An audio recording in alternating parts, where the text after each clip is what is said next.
നിങ്ങൾ വലിയ മനുഷ്യനാണ്. നിങ്ങളുടെ ഹൃദയ വിശാലതയൊന്നും എനിക്കില്ല.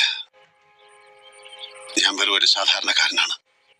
എന്റെ ഭാര്യയും മക്കളും അടങ്ങുന്ന ഒരു കൊച്ചു ലോകം, അതാണ് എന്റെ കുടുംബം. അതിനപ്പുറത്തേക്കൊരു ലോകം ഞാൻ സ്വപ്നം പോലും കണ്ടിട്ടില്ല. ആ സ്വകാര്യതയിലേക്ക് ക്ഷണിക്കപ്പെടാതെ ഒരു അതിഥി വന്നു.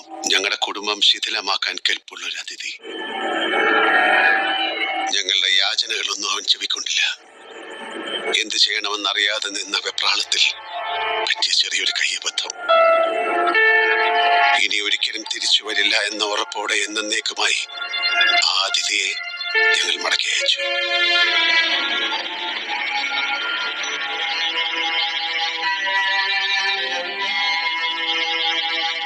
മനഃപൂർവ്വം അല്ലെങ്കിൽ കൂടി നിങ്ങളുടെ ചില സ്വപ്നങ്ങൾ ഞങ്ങൾ തകർത്തു.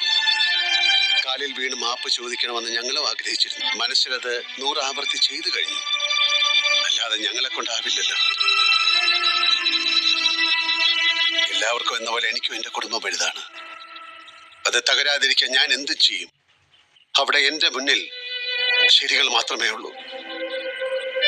ഞങ്ങളോട് പൊറുക്കണം.